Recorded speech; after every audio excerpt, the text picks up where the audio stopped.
Alright, this is episode 3 of my re-ranking project. This is the one where we're going to have a big and presumably disappointing plot twist midway through, but you'll have to wait for it so you can be properly angered by it. I think it is good in the end, but means I wasted some time. So, our next group, the players I considered, I wanted to look at Sujiro again with this group. I like the idea of with each group kind of taking the person at the towards the bottom of the group and seeing, hey, how do they compare to the next group? Is there the separation I think there is, or are these, are they close to the same thing? Maybe I've been underrating someone in the next group who should actually be ahead of them. Maybe there is a clear divide. So we have Sujiro with his one championship, 40 wins, not huge on those, but his win rate is just very high. And as you can see from quickly looking down this list, it is clearly the highest win rate, though Vid is close. Then we have Cookie, who it looks like has very narrowly the most wins in the group, has 2 championships, one of 3 players to have double championship tier.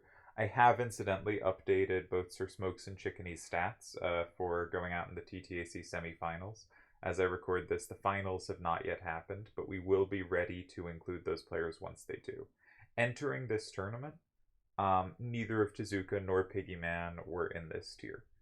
We will see if they end up here, which I think they could. Um, Cookie, I think the main point on him was his run from 04 to 06 is crazy good. That's when his 2 championships are, a whole lot of his wins, both his finals, of course. I think 3 or 4 of his semis, 5, 6 of his icons. And then he continued playing for a long time. And so that 60% win rate is achieved successfully over a long time, but it was heavily front loaded. Vid, I think, is one of the most kind of balanced resumes here. Like, if we compare it to Sujiro, we can see. I don't know why it says 61 wins twice. That's a my bad.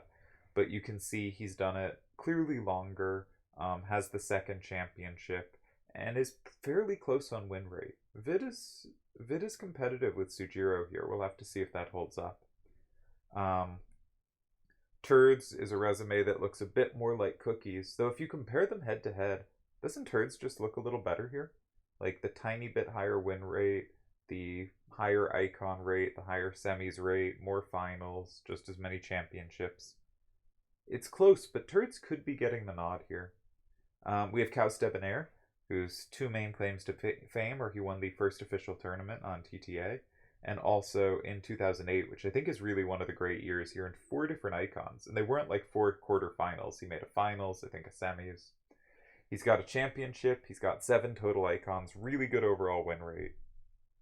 We got Smokes, who is both the all-time leader in activity wins and 4th all-time in icons with 15 icons now, which is crazy. We've got D, whose counting stats seem a little weak compared to this group. He is 6 for 6 in the quarterfinal round, which is pretty sweet. But then 1 for 6 in the semis. And he's got his 4-1 record versus Yojimbo. Kind of low win rate. And then we have Chickeny, whose numbers really, for me at least, pop. Like, those are pretty remarkable win rates, and his icon rate's pretty high, especially given how much he's played. But does not have the win to back it up. But he has been clearly my GOAT non-winner, and he'll look even better in the advanced stats. So with advanced stats, if we look at total achievement, we see Vid and Turds and Smokes have all done pretty comparable amounts if you add up all their icons. Followed by Cookie, and then we have Sujiro, Kaus, Chickeny, and D, in some order, fairly close. But if you look at how quickly they achieve, per tournament, you can see where I've had Sujiro is clearly better than this group, right? He is earning kind of icons and deep runs at a clearly faster rate. Though, again, Vid's all-around kind of resume with higher total achievement, along with pretty good achievement per, is looking really strong here. The rest seem kind of close, with Cookie and D being a little slower to get to similar numbers. Elo performance is I take every game of your career and look at how you performed in all those games. So it doesn't work like Elo normally does, where you win, you go up, you lose, you go down. Of course, more wins on your total resume, the higher you'll be. But it is, if I saw, these 55 games, what rating would I estimate you've performed at over that? not how far have you gotten from 2000, but what level have you played at. These are the numbers that come up. Often there aren't enough games to get to the level you're playing at. And also, Elo over time will track your ups and downs, and this is just one screenshot of your whole career. But again, you can see where Sujiro seems to be in a higher class. But look at Chickeny's numbers. That peak run he had is clearly the best here. His overall performance is performing at the highest level. He's consistently faced such difficult opposition. You know, you can look at him and say, okay, 3 finals, no championships. But you look at those 3 finals, and every single one of them, he either beat Yojimbo to get there or lost to Yojimbo in the finals. And then you start being like, those are pretty damn good finals runs, and not to be blamed for losing them. Obviously, losing the finals is a very easy thing to do. You also have their records versus winners, and here again you can see Chickeny performs really well versus the best, and actually the number here that looks weaker for Chickeny is his record versus non-winners. You know, he's not a champion here, but it's not because he does badly against the best. He does very well there. Again, overall, I think Sujiro probably looks the best here. One of the better win rates versus winners and the clear best win rate versus non-winners. You're playing non-winners more of the time, and his win rate against winners is enough. He can certainly clinch when needs to. Again, Vid looks good here. Cookie, Turds, Kaus, and Smokes, all pretty similar. D, clearly the most inconsistent player. Clearly the player where strength of his opponent matters the least, because he can win or lose to anyone. And I think his numbers always pop out interestingly in that regard, where the strength of his opponent is a much weaker prediction of his results than it is for most players. Because obviously for most of us, the better your opponent, the more you lose. The weaker your opponent, the more you win. And of course for D, that's still somewhat true, but it is, I think, less true than almost any other player. Making him an interesting case, it means, I think, that it is harder for him to win tournaments, because consistency is really useful there, but easier for him to get the big upsets. And I do think that's what we've seen with him. Overall, I do think Sujiro is clearly ahead of this tier. Vid is kind of close, and I think maybe what I wanted to say here, and we'll actually sort of get to this later, I think comparing Vid to Sujiro is up in the air now. I've had Sujiro clearly in a better tier than Vid, but now I'm starting to think these two are pretty close. Sujiro, little faster pace, Vid did it longer. And I think sometimes that seems like, okay, so if Sujiro had played as much as Vid, he'd have put up better numbers.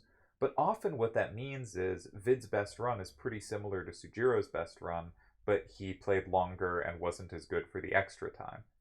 And in fact, if we look at prime runs here, we can see Sujiro's is 2283, Vid's is 2281. This is very close. So this looks like Vid has played a bit longer and been successful for that time, but not quite maintained that same level that Sujiro maintained for his shorter run. They're pretty close here. And this was kind of what I wanted to see comparing people in one tier to people in the next tier, was maybe I'm sleeping on someone's case, and I think I've been sleeping on Vid's case. Then I think we have Turds, Sir Smokes, and Chickeny. Not sure the order there. We'll get to that. And then I think we have Cookie, Kaus, and D, where Cookie's got the lowest average here, but he played so much time that it kind of doesn't represent, you know, the golden age Cookie very well. And I really don't want to punish players too much for extending their runs. I think also Kaus is somewhat underrated by these numbers, because if you have 2 peaks that are separated at length, then my peak number showing will pick one of them to trust as your peak. But instead he actually has 2 really nice peaks and a down period in the middle, and I don't have a great way in the numbers to show that. And I think as we continue to go kind of deeper into numbers, sorry about that, but we will, because I did something strange. Kaus may be underrated here. But I think D is the player that you look at him against the tier and you go, he is not as consistent here. He hasn't done as much. His overall win rate is lower. And I think I'm going to drop him into the next tier. And so, also, but Cookie is a tricky question, because he's the only player here who legitimately has a case for number 1 at some point in time. Maybe I guess Kaus does after the very first tournament, but like after a few tournaments have happened, it's Cookie. It's Cookie or it's Doc Evil, right? And then it becomes Doc Evil. But it really looks for a moment there like it's Cookie. He has such an incredible run. And I think his 2004 to 6 run is better than the runs of any other player here. So what we're really seeing is a player with maybe a slightly higher peak than the others here who looks less consistent, but that's just because he played so long while at the lower level. And if you took kind of a better and worse part of each other player's career and extended the worst part, then their win rates would start looking more like Cookie's. And his win rate's still pretty good. It's not that much worse than this tier. So the question is, how much should Cookie be penalized for dropping off after 2006? And I kind of don't think players should be penalized for keeping playing. I think people who keep playing and do better should be credited for that. But I think continuing to play, unless, like, you show that you clearly couldn't cut it in a different era, but Cookie can cut it. He's just not elite anymore. He's a 31 and 10 run over 12 tournaments. That's over 75%. That's, if he stops there, and that's basically the start of his run, he's looking in a higher tier, and comfortably so. So, how much do you penalize him for the stuff outside it? So, I'm not sure. I'm tempted to put Cookie near the bottom of this group, but I'm also tempted to put him near the top. And I think maybe it comes down to, do you think the opposition 04 to 06 was weaker, such that the later period is not representative of a decline or less effort, but is representative of the players then being better? And the more you think that's the case, I think the more you should be low on Cookie. The more you think his era is just as tough as other eras or even better, the more you should say, yeah, when he was really, playing hard, he was the best or very close to it. And when he wasn't, he was still a pretty good player. And then we have one more question here, which is where to put Karmazin. Because I feel like Karmazin belongs around here. I had him 21st in my first ranking. And so I asked, if you look at Karma, his record is he won a tournament and got a quarterfinals in another tournament. So how many players have consecutively won a championship and had an icon in either the tournament before or after that win? And 15 other players have done it. And he did it in his one try. He only played 2 tournaments. But he also went 10-1 over those 2 tournaments. Many of the people to do this later were achieved in much shorter runs, right? So if we say, like, okay, if you went 6-1 for your win in Icon, that's not that close to going 10-1, right? So if we cut people who have a shorter games count, even if we're lax with it, like say take at least 8-1 or 7-1, but maybe 8-1 plus, you get down to around 13 people.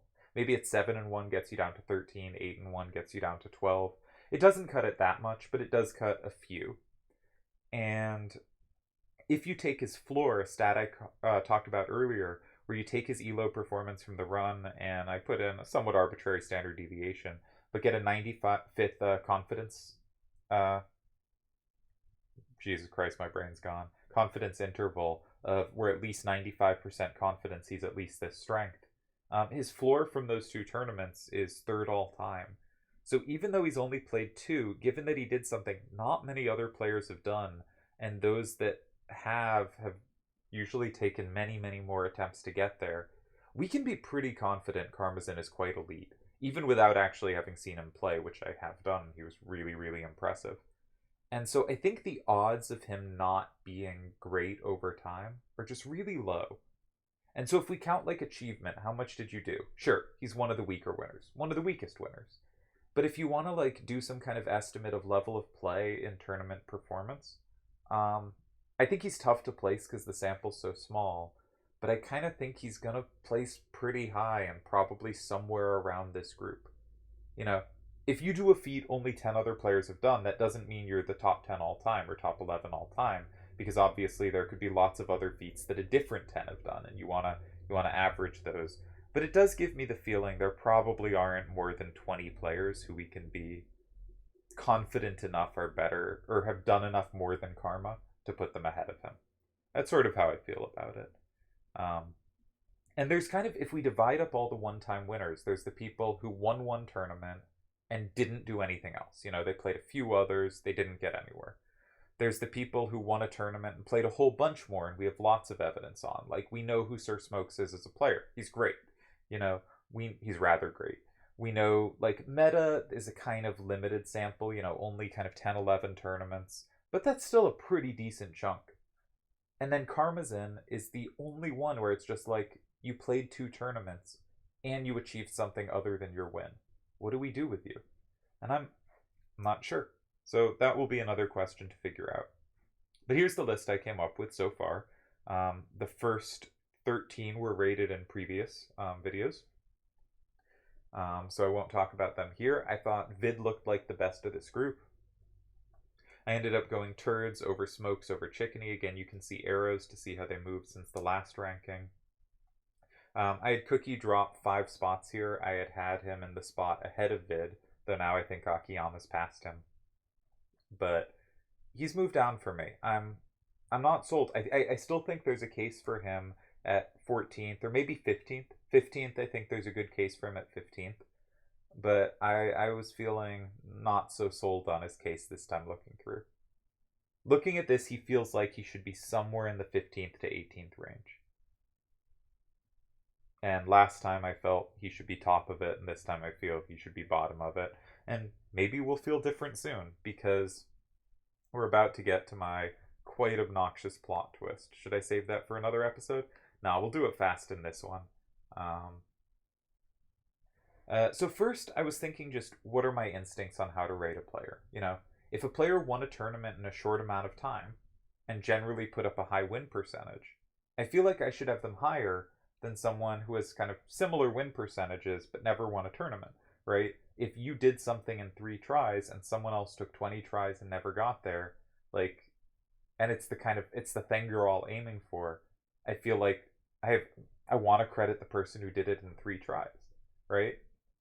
But then my second instinct here is, no, if the second player kept up the same win percentage and did it longer, whether they happen to win or not is going to depend on luck, who they happen to face. It's going to be on a lot of things, and probably the non-winner has just done so much more. They probably did it in tougher eras. The kind of one-off winners tended to happen either early or late in the site and not during the most competitive eras.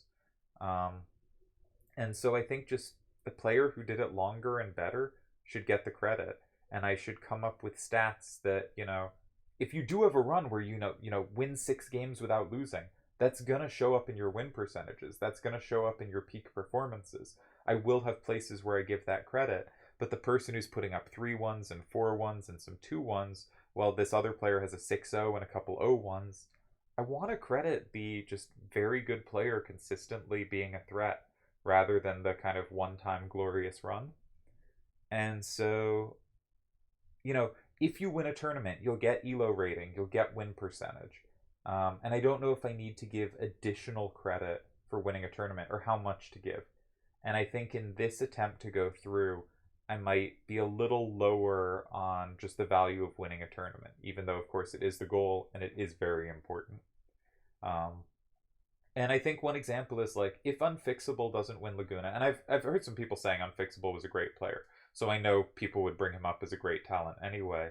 But if he doesn't win Laguna, by the tournament stats at least, I wouldn't notice him, right? If we take that away. But if Mafi Josie goes from finishing in the semis, I think he lost to Unfixable in the semis, to winning Laguna, he's suddenly like an above average winner. But even when he doesn't, he's still phenomenal, right? We change Unfixable's win there to a semifinals, and we go, okay, that's an interesting early player. I maybe have him 80th all time or something, right? And Mafi Josie, I have like 30 something all time, and if he wins that, he might be in the teens or the early 20s, right? So you change one result, you know, you happen to lose a game you won or win a game you lost. Mafi Josie moves a bit, but he's clearly a great. Unfixable, how can I know, right? How can I know for sure? And there are so many players who have been very good. He should get credit for winning, but how much should we give him? I don't know. And so I'm trying to move away from kind of pure are you a winner type rankings. On the other hand, I did improve Karmazin's ranking. If we go back to the previous chart, Karmazin moved up a slot. But that's because when I run the kind of elo numbers it comes out with, there's no way this guy wasn't great. And when I run it on someone like Unfixable, it comes out with he's probably very, very good, but not near as sure. So at this point, I had an idea, and this is where it might feel shitty because I'm kind of changing what I did. But I thought I like reconsidering stuff, right? Obviously, or I wouldn't be doing this. But wouldn't it be nice to just have a formula that just gives the rankings? And you might say, but you have elo and you have all these stats you've come up with. But none, I think, give a full picture, right? If you take the highest elo someone earned in their career and you say, that's who they are. Well, it's easier to earn elo later, first of all. Second of all, it's maybe values playing more than you think it does, right? We have to figure out how much we want to value playing more, but we should value playing more, and it will favor the players who's, played more. But another thing it's going to do is it's not going to differentiate between the player who had one great run and a player who had that great run and then stayed really good but not quite as good versus the one who dropped off dramatically. And each of these things has something like that, right? It captures some part and doesn't others. So what I wanted to do was come up with a formula which I could pretty quickly automate. I was going to initially do more detailed, and I will have slides about that idea that I will try to go past quickly, and you can read through if you want to. But I divided into 3 components: career, peak, and skill. So career says, over your career, this is where achievement comes in, how many icons, tournaments, that kind of thing. Sense of that, and a sense of just your average performance over time. Peak, what were you at your best run? And skill. Now we're getting into more adjustments for level of opposition, more elo rating stuff. I wanted something to really make sure it grasped who were you beating, who were you facing. And our output will be Hall of Fame score, and my ranking will be what it outputs. And I'm going to use that moving forward. So for instance, our finals in TTAC is Piggyman versus Tezuka. And by my last list, and this will come out a little different, I think Piggyman was 26th all time and Tezuka was 34th all time. And after one of them wins and the other becomes a finalist, I will put in the new numbers and it will spit out where they've moved to. And I think this will be a nice way to be able to follow players over time. And while, of course, there's a lot of opinion from me going into how the rankings are made, once the formula is set, which we will do here, it's going to be locked in. And unless someone points out something really weird going on with it, it's going to be what I use for kind of updating rankings moving forward, which means I probably won't do big extensive, here's my new top 100 list, for tournament performance at least. But it will let me do things like, say, by making the quarterfinals of this tournament, DJ moves up from, 107th into the top 100. I'll be able to say things like that, and I'll be able to say where he's ahead of people near him and where he's behind, that kind of thing. So this is about to get mathy, and I'm going to move kind of fast, especially because I changed my idea midway through here. So I first wanted to use achievement, which is, a quarterfinals gets you 125 points, a semis 250, a finals 500, and a win 1,000 points. But I think it's really unfair to some early players that just win a ton of games and don't get icons for it, or get very early icons. We've had people get semifinals icons for going 1-1. Dream Virus goes 3-1 all the time and gets barely any icons for it. It just feels brutally unfair to early players and really too favorable to later ones. Achievement 2.0 was a stat I came up with that sort of takes your win percentage and estimates how many tournaments you're expected to have won from it, given your win percentage and how much you've played. But it does end up penalizing players a little for playing longer, which I really don't want to do in the career portion. I really want to credit people who play longer. And it also doesn't do a great job of differentiating between players that were good but not title contenders, right? Because it's estimating how many tournaments have you won, and there can be players who are really good, but never really going to have a chance to win a tournament, and it's going to say they didn't do anything, when in fact they did quite a bit, they just weren't on that top level. I considered using elo performance, but again, this will hurt players who extended their careers. I don't want to do it, and is really pro short-term wonders. Wanted to use peak elo because it doesn't punish career extension, It limits short-term, hot shots. It won't rank them too high, but it gives no credit for just staying really good for a long time. It gives credit for one peak moment, and it has Rhinoa issues. So I wanted to combine into something else, and the idea I came up with was to take, like, divide. What was it here? I ended up changing this idea so much I'm not sure what I'm getting. Yeah, this is what I ended up using. Is sort of, rather than estimate your tournament wins from your win rate, estimate just how much you should achieve from your win rate, right? If you're constantly going 3-1, you're probably like making some finals, going out some round twos to average 3-1. But maybe you happen to just go 3-1 and not get a single icon because it was early in the site, right? And you're clearly fantastic and playing at a really high level, but you don't earn much achievement. And I wanted to figure out some way to do it. So here I wanted to divide the career into chunks, so I could say you were really good here, get credit for that. You were really bad here, I won't hurt you for that, but I won't give you any credit for it either. You were back to being good, here's a little bit of credit. But dividing the career into chunks ended up being way too work intensive, so I ended up stripping that part out, because to check, 150 players of that is just too much work. And to update it after every tournament would be a nightmare. Another problem is we're still underrating Team Rhinoas in closed here. So I decided to include that, and I ended up not using the 5 tournament method, so this sort of will get cut out. Yeah, you can just ignore this part. Alright, so instead, this is when I really got into the 5 tournament chunks, but that's just not viable. So,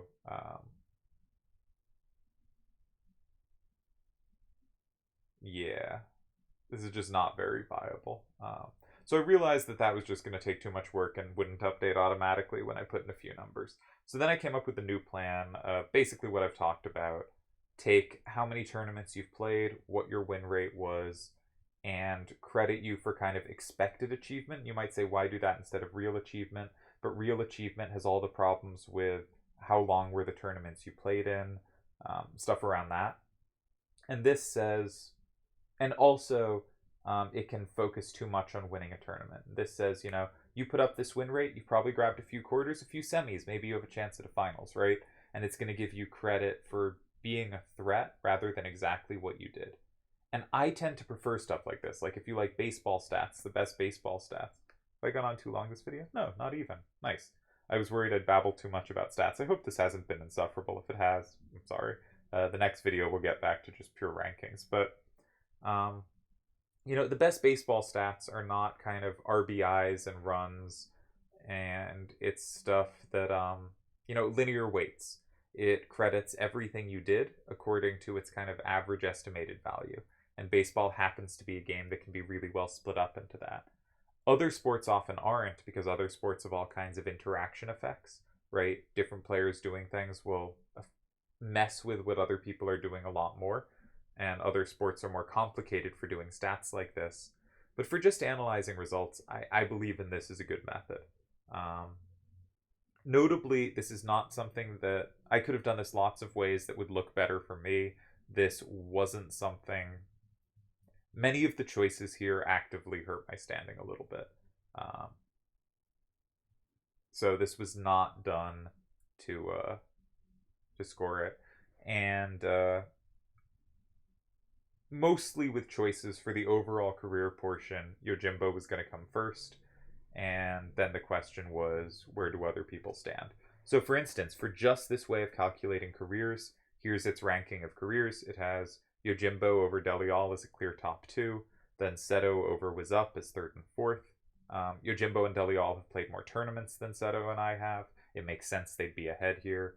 Then we have Nightwish, Kazi, Slash of Time, Great Sephiroth, etc. And you can look down this list. And you can see that there are players who are really good at winning tournaments who rank high here. But you can also see players like Rayaminator, who earned a lot of quarterfinals, but didn't go get all that close to winning. He came close to winning a closed tournament, but in the open ones, he was mostly racking up quarterfinals. And a player like that will get significant credit here, right? You can have been a threat at different levels and still rack up credit over time. Foyer as well has not made it past the quarterfinals, but I think deserves a lot of credit for what he did. And also you'll notice players like Doc Evil. Doc Evil, for the overall career, where you take the 36 tournaments Yojimbo played versus the 3 Doc Evil played. Yeah, Yojimbo achieved more, right? I think this is around the right place for Doc Evil to land. And if you look a little further down, 39th, I think is around the right place for Karmazin to land for the career value. So I wanted to give a sense of what this was outputting. I'm not going to give the same outputs on the others because I want it to be a surprise, at least a bit, when it comes out with the final ranking here. So longer term players will get more credit.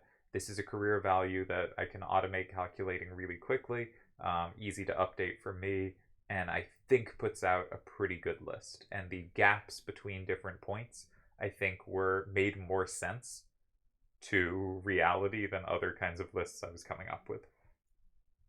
Note, of course, Piggyman and Tezuka may well be moving up very shortly. You might also think Broccoli is a bit low. Again, this is not a method that's particularly high on winning championships. It thinks obviously it's great to. It's better than anything else. But it will credit players that steadily put up good results rather than Broccoli, who had like 3 excellent runs and otherwise usually was an early exit. She was a really cool player, though. I wish she'd come back in the return. It would have been fun to see her, especially in TTAC. She is the only 2-time winner and will continue to be the only 2-time winner of TTAC. Really special player in that format and very good in others as well. Is this better than just using achievement? I think it does. It gives Kazi, Cookie, and Kaus more credit. Turd, Smokes, and Akiyama move down a little. Doc Evil is about the same either way. I like giving more credit to the consistent non-winners. The Grats, the Mafi Josies of the world do better here. I think that's good. I think we want to see that. So Mafi Josie, if we just do achievement, is 34th, but this updated achievement, he rises to 18th. I think that's right. So I like this thing.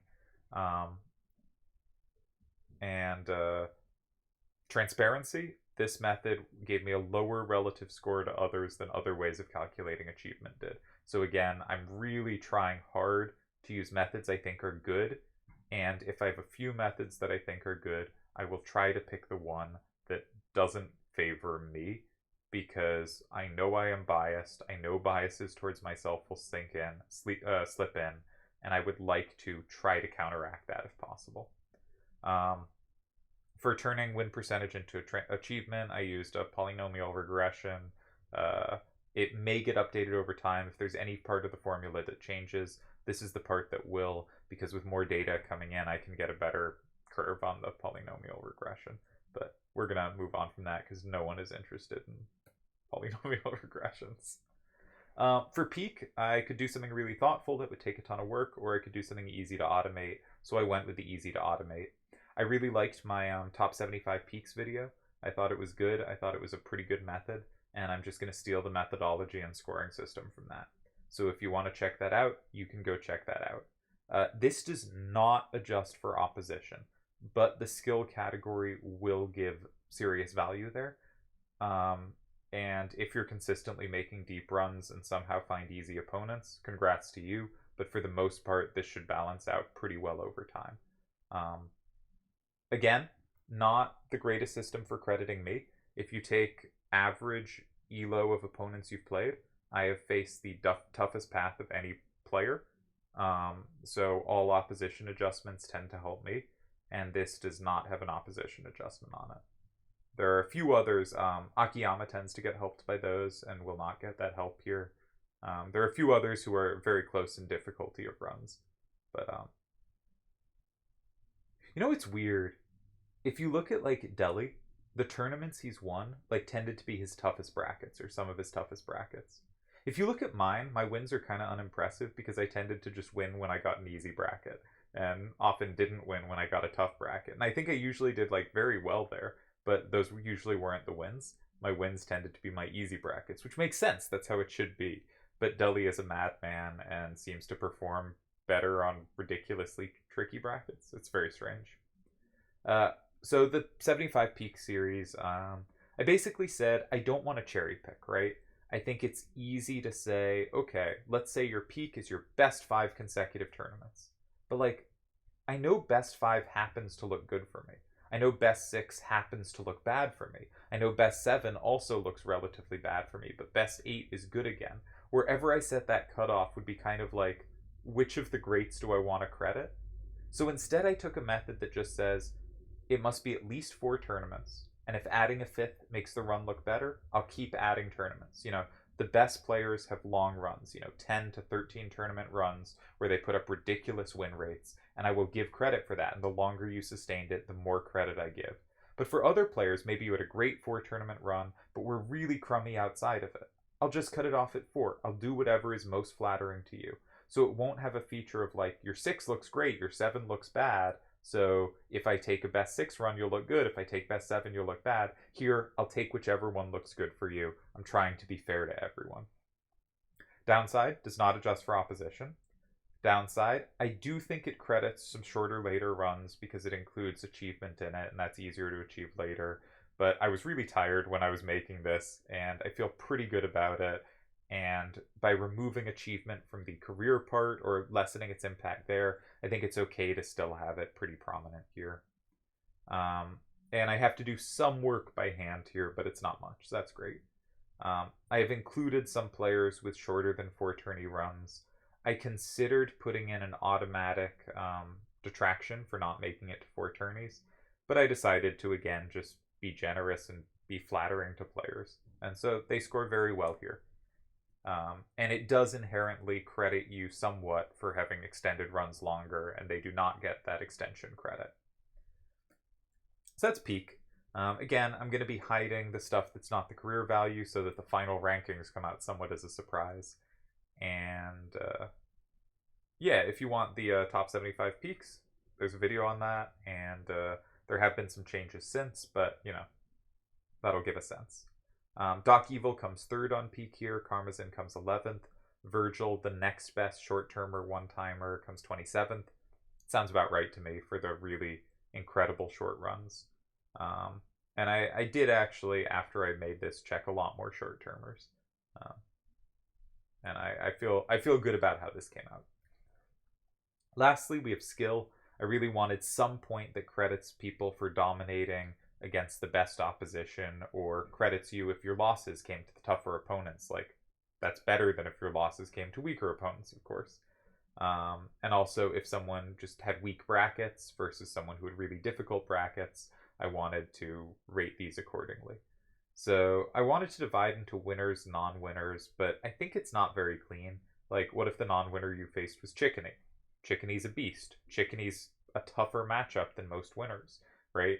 So what if you faced Cookie? Well, if you faced Cookie in 04 to 06, you deserve so much credit for beating him. If you faced him after, some. He's still very good, but like not near as much. And so what I wanted to do instead was use Elo, because Elo automatically does a good job of adjusting for opposition. And then I also wanted to credit for how confident we were of what you had done. So I took floor, which I talked about earlier, which is based on what you did, I'm at least 95% confident you're at least X level, and then I credit you as X. I also took your prime Elo performance floor to include some peak here as well, and your peak Elo rating, which kind of counts for both peak and career. And I took the midway point between these. Just took all 3, took the mid, and I took the in-between. And this was my initial formulation. And with skill, I wanted to, again, give some credit to people who maintained it longer, because it's so much easier if you just have play two tournaments and randomly do good in one of them to suddenly be really high on averages. But like, if you took a good player's career and divided it into 10 mini parts, and it shouldn't be that like one of the random mini parts is better than their whole career. That seems wrong. That wasn't said clearly, but I'm trying to avoid stuff that hopefully you correctly got out of that. So we're almost there, and the goal is, with these 3 skills, to add them up. I wanted them to have approximately equivalent impact on final score, and so basically it worked out really well numerically, that if I multiplied each by different amounts, it's not that they would have account for the same percentage of your score, but they would account for the same variation in score, right? So one might be 80% of your score, but everyone gets the same 75% of the score, and then the last 5% gives variability. and then other things I'll have that same 5% variability on each of the stats. I'm really saying this all very badly, but the point was I didn't want each to amount to the same percentage of your score, but the differences between players' scores I wanted to be equally contributed to from each. So they end up having the same impact on the rankings, is what I was going for. And then I thought, should all three of these be weighted equally? I asked Turds. He said, stop bothering me. So I initially set it to equal weighting for the three. I did change that later, which was the one big change I made after I saw what the numbers said. I will again say, like every other change I've done, this one did not help me. I'm maybe being overly transparent about that, but I really want to say, when I was making changes here, I really tried to make sure they weren't ones that boosted specifically me, because I am so prone to do that. Alright, so last problems. We still haven't given credit to Team Rhinoa and Closed. They show up a little in the career, but basically not elsewhere, and I didn't have a good way to do this. We have a bunch of winners of Closed or Rhinoa tournaments. I think Yojimbo also might have won 2 of the undervalued formats. Nightwish definitely did. Delial did. Slash won at least 1. The others won at least 1. Should I fix this? I wasn't sure what to do. What I ended up doing was created a whole new rating system specifically for the tournaments I had excluded, and gave it proportional credit within the skill section. So now Closed and Team Rhinoa are getting credit in career and in skill. They are not in the peak portion, but I feel like that's kind of fair, right? 2 of the 3 parts are giving these a lot of credit, actually, or quite a bit of credit, and 1 isn't. But that seems, I hope we can agree these are somewhat less important tournaments and somewhat more chaotic and random. So giving them a little less credit is fine, but I was giving them too much less credit. And I'm actually excited to see how the rankings have changed when they're included better, because some of these players won't end up moving much due to it. Like them winning at the rate they won there is in line with their rates, but some it'll really help, and I think that'll be fun to see. So what's the final scoring look like? I took over 130 players.